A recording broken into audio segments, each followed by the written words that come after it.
Hello friends, welcome to my channel VVFN। और आज के इस वीडियो में मैं आपको बताने वाला हूं एक सुपर एडवांस एक्सेल VBA का ट्रिक, जो कि इसका जो है कोडिंग जो है बहुत ही सिंपल है, बट ये एक नेवर सीन बिफोर ट्रिक है एक्सेल VBA में, जिसको आप यूज करके जैसे किसी भी कॉलम को, जैसे कि आप यहाँ पे देख रहे हो कि आपके पास लिस्ट बॉक्स में यहाँ पे 6 कॉलम है।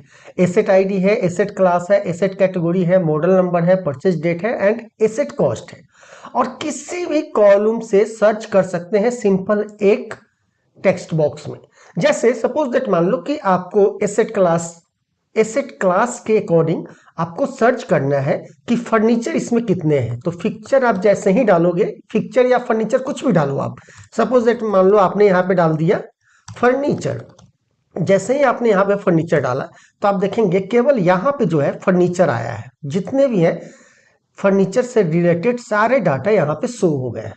अब फर्नीचर के अलावा आप चाह रहे हो कि नहीं हमें चेयर देखना है, तो आप इसे जैसे ही हटाओगे, यहाँ पे डिलीट करोगे, सारा डाटा आ जाएगा। और इसमें से अब मान लीजिए कि अब मुझे केवल चेयर का डाटा चाहिए, तो चेयर के डाटा के लिए यहाँ पे क्या लिखोगे आप, जैसे ही चेयर लिखकर इंटर प्रेस करोगे तो आप देखो चेयर से रिलेटेड जितने भी आइटम है वो सारे के सारे यहाँ पे दिख। अब सपोज दैट एक चीज और मान लो कि जैसे इलेक्ट्रिकल इक्विपमेंट, तो इलेक्ट्रिकल इक्विपमेंट में क्या है, ऊषा वायल हीटर है। तो आप यहाँ पे मान लो कि ऊषा वायल जैसे ही क्लिक करोगे तो देखो ऊषा वायल हीटर से रिलेटेड डाटा आ गया। मतलब कि आपने अगर एसेट क्लास का टेक्स्ट डाला तो वो भी सर्च करेगा, एसेट कैटेगरी से सर्च करना चाहो तो भी सर्च करेगा, मॉडल नंबर से करना चाहो तो भी सर्च करेगा। लेकिन इसी में अगर आप डेट से चाहते हो तो डेट में भी आप जैसे ही यहाँ पे आप डेट डालोगे तो डेट से रिलेटेड आपका डाटा यहाँ पे आ जाएगा। अब डेट के अलावा आप चाहते हो कि अमाउंट से रिलेटेड है, सपोज दैट मान लो कि यहाँ पे हमने 8200 डाला। जैसे ही हम यहाँ पे 8200 डाल के जैसे ही इंटर करेंगे तो आप देखेंगे कि आपके अमाउंट के बेस पे भी डाटा कलेक्ट हो गया है। मतलब कि आप जिस कॉलम के डाटा को सर्च करना चाहते हो जस्ट उसका वैल्यू यहाँ पे आप लिखो और आपका डाटा यहाँ पे सर्च हो जाएगा। तो ये एक बहुत ही सिंपल, इसका कोडिंग बहुत सिंपल है। आप एक बार देखेंगे तो आपको समझ में आ जाएगा कि ये बहुत ही कॉम्प्लिकेटेड कोड नहीं है। तो चलिए इसे देखते हैं कि इसे बनाया कैसे गया है और इसमें कौन सा ट्रिक यूज किया गया है। इसी के साथ अगर आपको ये वीडियो यूजफुल लग रहा है तो अभी इस वीडियो को लाइक कर दीजिए और अपने दोस्तों के साथ भी शेयर कर दीजिए, जिससे कि वो भी देख सके। और मेरे चैनल पे अगर आपने पहली बार विजिट किया है तो चैनल को सब्सक्राइब कर ले, और आपने पहले भी विजिट किया है बट चैनल को सब्सक्राइब नहीं किया है तो प्लीज रिक्वेस्ट है चैनल को सब्सक्राइब कर लो। एक मोस्ट इंपॉर्टेंट रिक्वेस्ट है आप लोगों से, प्लीज वीडियो को एक बार ऑनलाइन पूरा देखिए प्लीज, ये एक हम्बल रिक्वेस्ट है आप लोगों से। तो चलिए इसी के साथ स्टार्ट करते हैं।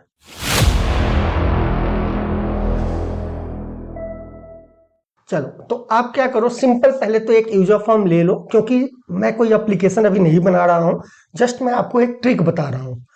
तो इसमें करना क्या है कि आप यहाँ पे एक लिस्ट बॉक्स ले लोगे, ठीक है। और लिस्ट बॉक्स में यहाँ पे आप देखेंगे कि हमारे पास कितने टोटल कॉलम है डाटा के।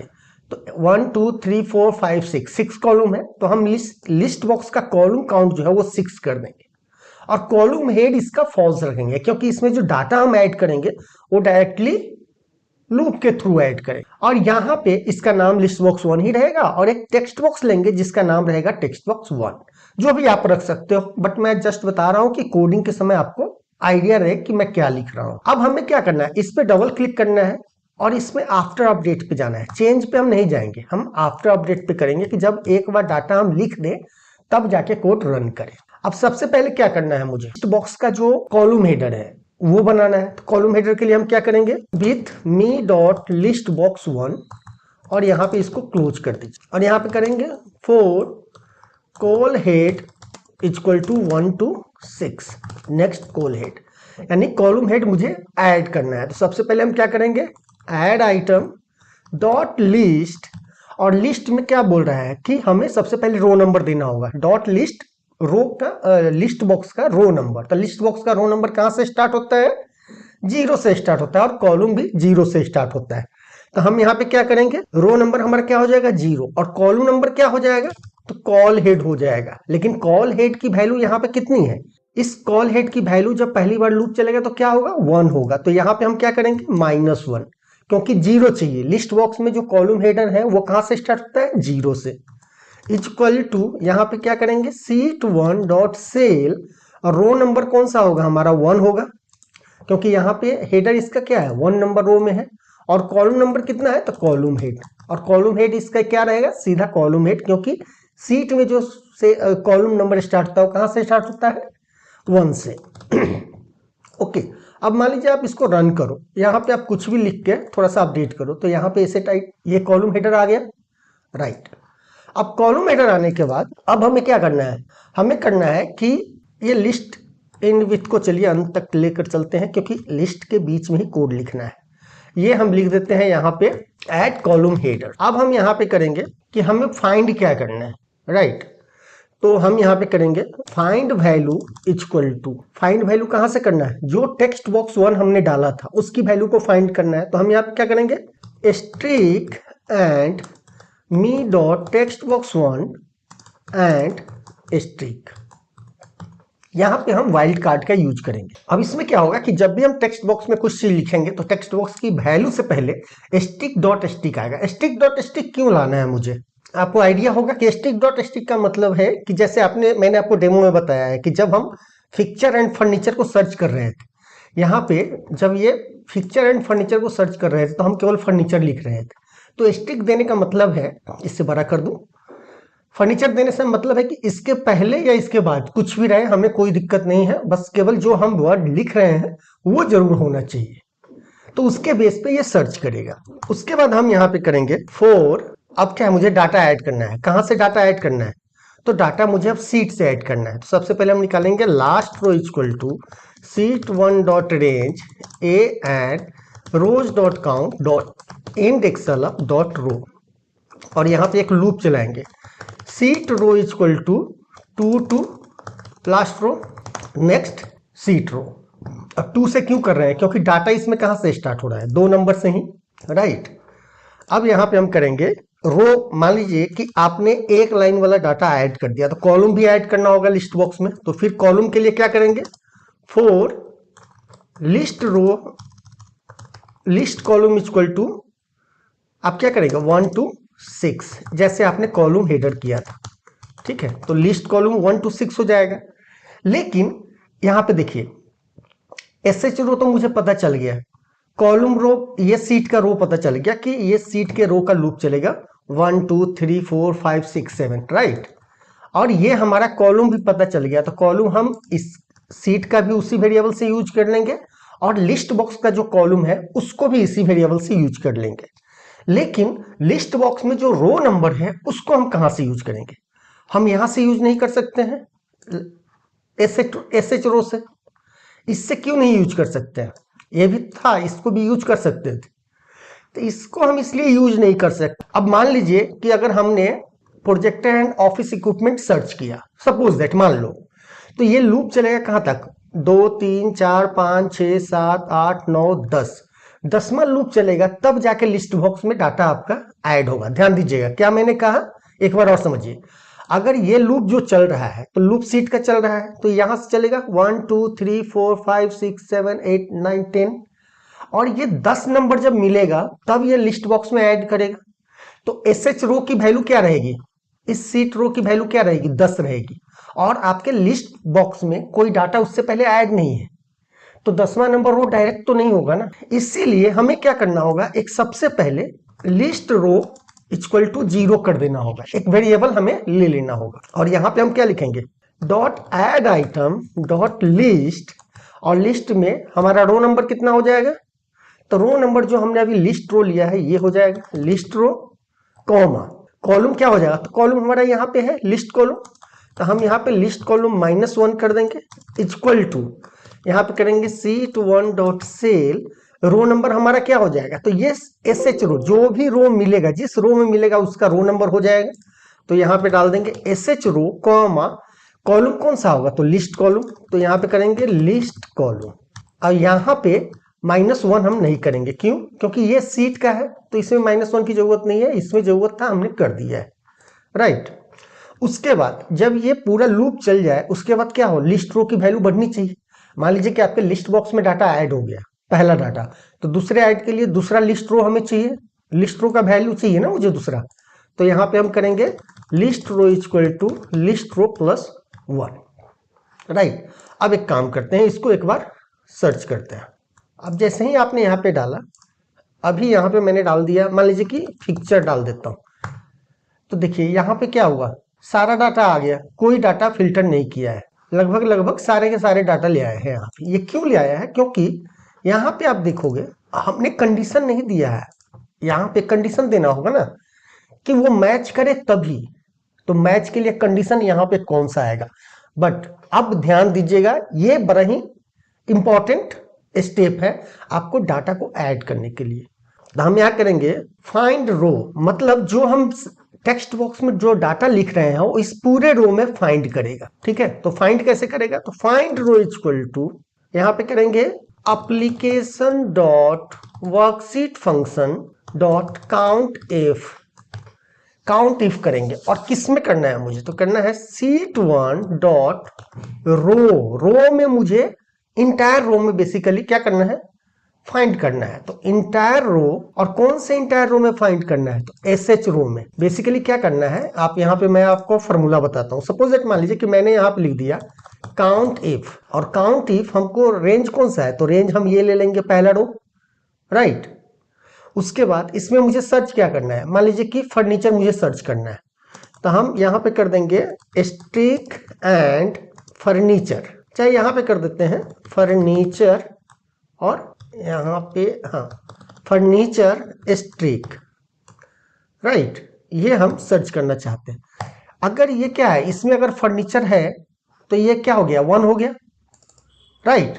लेकिन जैसे ही मान लीजिए कि इसको आप कॉपी कीजिए और इस प्रोजेक्टर वाले में पेस्ट कर दीजिए, यहाँ पेस्ट कर देता हूँ, यहाँ पे पेस्ट कर देता हूँ, तो देखिए यहाँ पे फर्नीचर नहीं है लिखा हुआ, तो यहाँ पे क्या आया, 0 आया। तो सेम यही फॉर्मूला हमको बीबीए में लिखना है। तो कैसे लिखेंगे, यहाँ पे शीट 1 डॉट रेंज का भी यूज कर सकते हो आप यहाँ पे रेंज का भी यूज कर सकते हो, डॉट रेंज कहां से कहां तक, तो यहां से लेके यहां तक यूज करना है। तो रेंज के लिए लंबा कोड हो जाएगा, आपको कैसे लिखना होगा, लिखना होगा A and S H row and, फिर से आपको ए से लेके कहां तक है, ये एफ तक है, एफ एंड एस एच रो, इतना लंबा लिखना होगा। तो इससे अच्छा है सिंपल हम क्या लिखेंगे, शीट 1 डॉट रेंज रो, और रो नंबर क्या है, तो एस एच रो डॉट इंटायर रो, पूरे इंटायर रो में मुझे क्या करना है, मुझे फाइंड करना है। तो क्या फाइंड करना है, तो स्ट्रिक एंड कौन सी वैल्यू, हमने यहाँ पे फाइंड वैल्यू किया था, हमने यहाँ पे फाइंड वैल्यू किया था, जो भी वैल्यू होगा उसको स्टिक डॉट स्टिक करके यहाँ पे मैंने फाइंड कर लिया था, यानी उसका एक वेरिएबल सेट कर लिया था। और यहाँ पे करेंगे फाइंड वैल्यू एंड स्ट्रिक, और इसे क्लोज कर देंगे। अब अगर आप रन करते हैं, अब हम यहाँ पे एक कंडीशन देंगे, if find row greater than 0 then, ये वाला हमारा कोड काम करे, इसको क्लोज कर देंगे यहां से यहां। अगर फाइंड रो ग्रेटर देन 0, मैंने क्या बदला था यहाँ पे, सीट में 1 होगा, अगर 0 होगा तो नहीं है, और 1 होगा तो है, एटलीस्ट 1 है तो किसी न किसी कॉलम में आपका डाटा अवेलेबल है, राइट। अब आप इसको एक बार रन करिए और देखते हैं। यहां पे हमने कर दिया, सपोज दैट मान लीजिए प्रोजेक्टर, नेक्स्ट विदाउट एंड, अच्छा लिस्ट कॉल को हमने क्लोज नहीं किया है, तो हम यहाँ पे थोड़ा देख लेते हैं। एस एच रो को हमने यहाँ पे क्लोज कर दिया, नेक्स्ट रो से इफ को हमने क्लोज नहीं किया है, इफ को हमने गलत जगह पे क्लोज किया, ओके। यहाँ पे मुझे क्लोज करना है एंड इफ को, ये बेसिकली इस यहाँ से लेके यहाँ तक के बीच के लिए था, राइट। अब इसको रन कीजिए आप, तो ये देखिए प्रोजेक्टर से रिलेटेड आ गया। अब मान लीजिए कि हमको सर्च करना है चेयर, तो चेयर से रिलेटेड आ गया, लेकिन एक चीज देखिए, इसका कॉलम हेडर जो है ये हट क्यों जा रहा है, कॉलम हेडर। तो देखिए इसके लिए करना क्या है आपको, सबसे पहले तो क्या करना है, मी लिस्ट बॉक्स 1 में जो भी डाटा है पहले तो क्लियर हो जाए, राइट, क्योंकि पहले से जो डाटा है वो हट जाना चाहिए, उसके बाद डाटा ऐड होना चाहिए। लेकिन अब देखिए यहाँ पे कॉलम हेडर जो है कितने नंबर कॉलम में ऐड हो रहा है, 0 नंबर में, और यहाँ पे लिस्ट रो हमने कहाँ से स्टार्ट कर दिया है, 0 से, तो इसलिए हमको ये लिस्ट रो की वैल्यू क्या करनी होगी, 1, कि जब ये डाटा पहला में कॉलम आ जाए तो उसके बाद वाले में डाटा जाए। तो अब यहाँ पे हम चेयर कर देते हैं, तो एसेट आईडी हो गया। अब मान लीजिए कि हमने मैट्रिक्स डाला, तो ये मैट्रिक्स से रिलेटेड आ गया। अब हम मान लीजिए कि इलेक्ट्रिकल कर देते हैं, तो इलेक्ट्रिकल मतलब आप किसी से भी सर्च कर रहे हैं। लेकिन अब मुझे एक बात बताइए, अगर मुझे 7/11/2021 सर्च करना है, 7/11/2021, अगर आपने अभी यहां तक देख लिया है, तो अब आप एक यूनिक और बहुत ही लाजवाब ट्रिक सीखेंगे कि डेट और अमाउंट को कैसे ऐड सर्च करेंगे आप एक ही सेल से। सपोज दैट मान लीजिए कि यहाँ पे सारा डाटा तो है, लेकिन अगर हम यहाँ पे 5700 डालते हैं तो 5700 वाला डाटा क्यों नहीं आ रहा है यहाँ पे, ठीक है। तो इसको हम कैसे करेंगे, ये चलिए यहाँ पे हम करेंगे। फाइंड वैल्यू हमने लिखा है ना, यहाँ पे लिखेंगे if C date me dot text box 1, मतलब क्या हुआ कि इफ आपका जो टेक्स्ट बॉक्स 1 है अगर वो डेट है तो क्या हो, तो हमारा फाइंड वैल्यू क्या हो, find value equal to C date me dot text box 1, right. उसके बाद यहां पे देन कर दीजिए, इसको नीचे, सॉरी इसको नीचे कर देते हैं, थोड़ा सा यहाँ पे ध्यान दीजिएगा, और मैं इसे थोड़ा नीचे कर देता हूं जिससे कि इसको यहाँ पे इंडिफ कर देंगे। Else find value equal to me dot text box 1, यानी ये टेक्स्ट और डेट के लिए हमने यहाँ पे कर लिया। अब सपोज दैट मान लीजिए कि यहाँ पे हम डालते हैं 24/10/2021, तो देखिए अभी भी नहीं आया 24/10/2021, क्यों नहीं आया, यहाँ पे 24 अक्टूबर था, आना चाहिए था, क्यों नहीं आया। तो चलिए इसको यहाँ पे क्लोज कीजिए और एक बार रन कीजिए। यहाँ पे फाइंड वैल्यू आया 24/10/2021 आ गया। अब लास्ट रो में चलेगा यहाँ पे, और यहाँ पे देखिए पहले वाले में ही है तो आना चाहिए, यहाँ पे आया क्यों नहीं, फाइंड वैल्यू 0 क्यों बता रहा है। ओके, अब देखिए यहाँ पे प्रॉब्लम क्या हुई, मैंने ये स्टेप बाय स्टेप इसलिए बताया कि आपको समझ में आए। हमने जब फाइंड वैल्यू यहाँ पे डाल दिया स्टिक डॉट स्टिक, तो यहाँ पे डालने की क्या जरूरत है, फिर से स्टिक, टेक्स्ट होगा तो स्टिक जाएगा, नहीं होगा तो डेट आएगा। तो यहाँ पे ये स्टिक डॉट स्टिक आपको नहीं यूज करना है, क्योंकि हमने ऑलरेडी एक वेरिएबल में स्टोर कर लिया है जो भी वैल्यू है, राइट। अब इसको ऊपर जाइए और इसको रन कीजिए, तो ये काम कर गया, आ गया डेट का आ गया। अब क्वेश्चन आता है कि डेट तो आ गया, ओके। अब देखिए यहाँ पे एरर आ रहा है, एरर क्या आ रहा है कि अगर ये डिलीट है तो ये if C date me text dot then, तो यहाँ पे मैं कोड गलत कर रहा हूं, यहाँ पे करना है एज डेट, मतलब कि फाइंड करना है, मैंने मिस्टेक किया, यहाँ पे एज डेट लिखना है कि पहले देखो कि जो टेक्स्ट बॉक्स की वैल्यू है वो क्या डेट है भी या नहीं है। अगर डेट है तब फाइंड वैल्यू क्या हो, सी date me dot text box 1। अब इसको आप F8 प्रेस करेंगे, कोई एरर नहीं आएगा और ये रन कर जाएगा। अब यहाँ पे चलिए, अगर मुझे अमाउंट सर्च करना है, मान लीजिए कि 850 यहाँ पे 2 है, मैं 850 डाल रहा हूं। अब नंबर सर्च नहीं कर रहा है, तो नंबर के लिए हम कौन सा कोड यूज करते हैं, इज न्यूमेरिक का, राइट। तो हम यहाँ पे करेंगे else if is numeric me dot text box 1, then अगर आपका टेक्स्ट बॉक्स जो है वो नंबर हो तो क्या हो, तो होगा value find value equal to val me dot text box 1। अब बस इतना ही करना है, यहाँ पे एल्स इफ हो गया हमारा, ठीक है। यानी मैंने क्या कहा, पहला देखिए कोड, मैंने कहा कि अगर डेट हो तो फाइंड वैल्यू की जो वैल्यू स्टोर होगी वो क्या होगा, एज ए डेट होगा। एल्स इफ अगर वो नंबर हुआ तो वैल्यू के साथ वो स्टोर करे, क्योंकि टेक्स्ट बॉक्स में कुछ भी आप डालते हो ना वो क्या होता है, वो टेक्स्ट होता है, तो उसको हम नंबर में कन्वर्ट करने के लिए क्या किए, वैल्यू कर दिए। और इल्स में कर दिए कि अगर ना डेट हो ना नंबर हो, इसका मतलब है कि टेक्स्ट है, तो उसके पहले स्टार और स्टार लगा दे। अब आप इसको रन कीजिए। अब यहाँ पे मान लीजिए कि मैंने डाल दिया, यहाँ पे आप देख रहे हो ना 2306, यहाँ पे मेरा माउस देखेंगे 2306 2306.3। जैसे ही आप इंटर करोगे तो आप देखिए आपका डाटा जो है यहाँ पे फिल्टर होके आ गया है, यानी सर्च होके आ गया है, राइट।